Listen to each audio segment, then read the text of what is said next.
বাংলাদেশের অস্থিরতার মাঝেই বাংলা সীমান্তে পাকিস্তানি মর্টার, শেষমেশ ৭১-এর যুদ্ধের স্মৃতির উস্কানি গ্রামে ঘিরল বিএসএফ। দিনহাটা সীমান্ত গ্রামের জমিতে উদ্ধার পাকিস্তানি মর্টার শেল নিষ্ক্রিয় করল বিন্নাগুড়ি সেনা বোম স্কোয়াড টিম। বাংলাদেশের উদ্ভূত পরিস্থিতিতে বাংলা সীমান্তবর্তী গ্রামগুলিতে চূড়ান্ত সতর্কতা। প্রশাসন বিএসএফ এর তরফ থেকেও চলছে কড়া নজরদারি। অনুপ্রবেশ রুখতে যাবতীয় পদক্ষেপ করা হচ্ছে। এই পরিস্থিতিতে ভয় কাটা হয়ে রয়েছেন সীমান্তবর্তী এলাকার বাসিন্দারাও। তার মধ্যেই ভয়ঙ্কর ঘটনা। চাষের কাজের প্রয়োজনে মাটি খুঁড়ছিলেন, তখনই চোখে পড়ে খুব একটা বিশেষ পরিচিত ছিলেন না সেই বস্তু নিয়ে, কিন্তু কিছু সন্দেহজনক মনে হওয়ায় ডেকে আনেন গ্রামবাসীদের। পরে বুঝতে পারেন সেটি যুদ্ধে ব্যবহৃত অস্ত্র। ভারত বাংলাদেশ সীমান্ত সংলগ্ন দিনহাটা ঝিকরি গ্রামে মর্টার উদ্ধার জানিয়ে ইতিমধ্যেই চাঞ্চল্য তৈরি হয়েছে। পুলিশ ও স্থানীয় সূত্রে জানা গিয়েছে, মঙ্গলবার বিকালে স্থানীয় কৃষক জমিতে ধানের বীজতলা তৈরির জন্য মাটি খুঁড়ছিলেন। সে সময় তিনি মর্টারটি দেখতে পান। মুহূর্তের মধ্যে গোটা গ্রামে খবর ছড়িয়ে পড়ে। খবর পেয়ে ঘটনাস্থলে পৌঁছায় পুলিশ।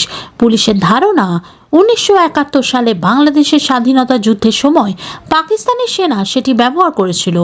আজ বিন্নাগুড়ি আর্মি ক্যাম্প থেকে বোম স্কোয়াডের লোকজন আসার কথা। গোটা এলাকা ঘিরে রেখেছে বিএসএফ। এমনিতেই বাংলাদেশের পরিস্থিতি সীমান্তবর্তী এলাকার মানুষজন অনুপ্রবেশ ইস্যুতে ভয় কাটা হয়ে রয়েছেন। তার মধ্যে পাকিস্তানি মর্টার উদ্ধার হওয়ায় এলাকায় আতঙ্ক ছড়িয়েছে। ব্যুরো রিপোর্ট, আরজি সমাচার। দাদা, কি হয়েছিল, কি মানে কিভাবে পেলেন সেই পাকিস্তানি মর্টার সেল? ঘন্টা কি আমি বিছন ফেলাবো তো, তার পাশে আমি কুল্লাকুল্লি করলাম।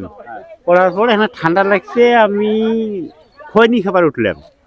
খৈনি খাবার নামিয়ে বিএসএফ চেক করলেন, দাদা এখানে জল দিবেন, কয়েক দেবো এখন। তারপরে খৈনি খাওয়া যায় আবার নামলাম। নামার পরে বুমের উপরে আমার ঠ্যাংটা পড়ছে, কোনো পানা আসলো কোনো, সাল্লাদ করে যা পড়লাম। বোমও আগে দিচ্ছে, আমি ঘুরুম ঘুরি পড়লাম। পড়ার পরে বিএসএফ সাহেব নিয়ে যা দিলাম, দাদা এটা কি জিনিস? এটা এটা কি জিনিস? এটা লোয়া টোয়া হবে। পরে আমি কি তাহলে বাড়ি নিয়ে যাই? নিয়ে যা। মানে যখন বিএসএফ দেখলো তখন কাদা মাখা ছিল, কি কাদো আসলো। তারপরে কিছু দূর আগাছি, আগার পরে আমি বোমটা ফির ধুছি। ধোয়ার পরে দেখি আমার একটা ভাইস্তি আসলো, পাকিস্তান নেখা আসলো।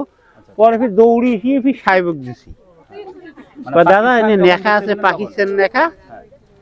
পরে ফির বিএসএফ নিয়ে পরে দেখালো ৩ স্টার।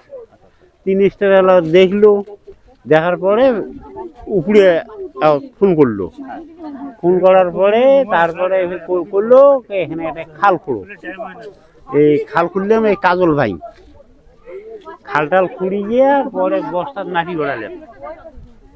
বস্তার মাটি ভরার পরে তারপরে বোমটা বসে ছুলাম খাড়াখুড়ি করার পরে দিয়ে বস্তা দিয়ে পরে ফির ঢাকি দিলাম। কি নাম আপনার? আমার নাম হিতিন মদক। এই জায়গাটার কি নাম? ঝিগড়ি। কখন দেখছেন? কালকে সরকার ৮টার সময় পাচ্ছি। কি করছিলেন সেখানে? এখানে যে বিছন ধান ফেলাবো।